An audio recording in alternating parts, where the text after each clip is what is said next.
Okay, everybody, Mr. Boda here with practice problem number 2. We're going to look at a 2 kilogram ball again, but now it's sitting at the top of a hill that is 3 meters tall. First step again is we're going to want to draw out our situation so that we can sort of figure out what we have going on. I'm just going to draw this one side of the hill. Who knows what goes on over there? And we'll draw our ball at the top of the hill. And we've got the height to the ball is 3 meters. And the mass of the ball, it was 2 kilograms. And our velocity, it looks like it's just sitting, so the velocity is 0 meters per second. And now we'll take a look at calculating the GPE. GPE is not bad. It's actually my favorite one to calculate because it's a real easy formula.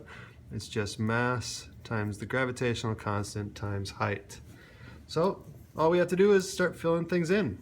Go bring GPE down, and it's equal to the mass, which is 2 kilograms, times the gravitational constant. I'm going to put that up here at the top so that I remember it. It's something you just need to memorize for this unit. The gravitational constant on Earth is 9.8 meters per second per second.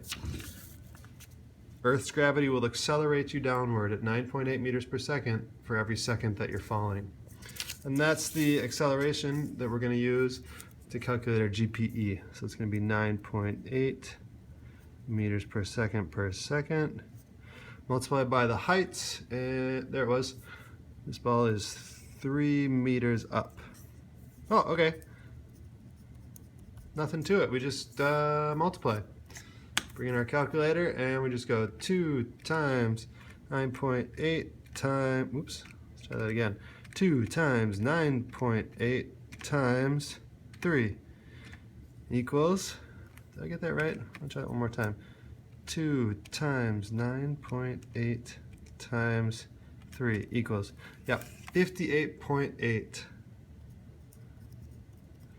And if we tracked our units, we see we have kilograms times meters all over second squared, which is kilograms meter squared over second squared, which is actually, oh, that's joules because we're in energy.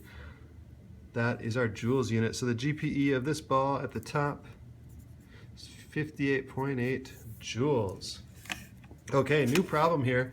The same ball has now rolled down that hill, and so we want to determine the ball's kinetic energy at the bottom of the hill. Well, I'm going to draw the situation again. We've got our ball at the top. The hill is 3 meters. Oh, and our ball's not at the top anymore, is it? The ball has rolled down and it's now at the bottom, and I assume it's moving with a velocity that we don't know. And we're trying to figure out, what are we trying to figure out? Oh, trying to figure out the kinetic energy. Kinetic energy equals, we don't know. Well, okay, interesting. How are we gonna, oh, that's right. Total energy. The total energy at any moment is going to be equal to the kinetic energy of that object plus the gravitational potential energy of that object. This is what we're going to use. We're going to back up and realize, where did this ball get all of its kinetic energy? Where did it get all of its motion from? It got it from the hill, and it got it from the gravitational potential energy at the top of that hill. That's the only place it could come from. We're assuming that this ball was not thrown or pushed or anything. It just rolled down the hill. So if we back up and we know that total energy at every moment equals this, we can back up here and we can figure out what is the total energy of a ball that weighs this at the top of a hill that's this tall. Well, the total energy equals KE plus GPE. So the starting total energy for this ball is, well, the kinetic energy, its velocity is 0 at the start, so its kinetic energy is 0 joules, plus we calculated its GPE here, it's 58.8. Okay, so we'll take the total energy to be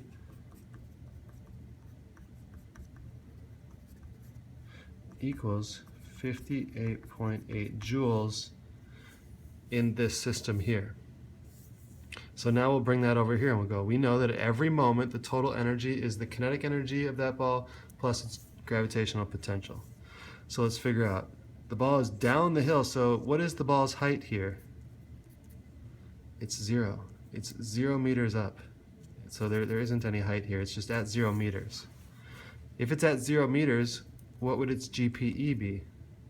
Well, it's 0. It doesn't have any gravitational potential. Its GPE is 0 joules. So if we come into our total energy equation, and instead of writing out total energy, I'll actually put the value for what it is right now. It's 58.8 joules equals some amount of kinetic energy that we're going to find out, plus the GPE that we just sort of calculated, which was 0. So that cancels. Oh, okay. Here's our kinetic energy. It's all kinetic energy right now. There we go. Okay, thanks for following along. Good luck on the rest of your problems.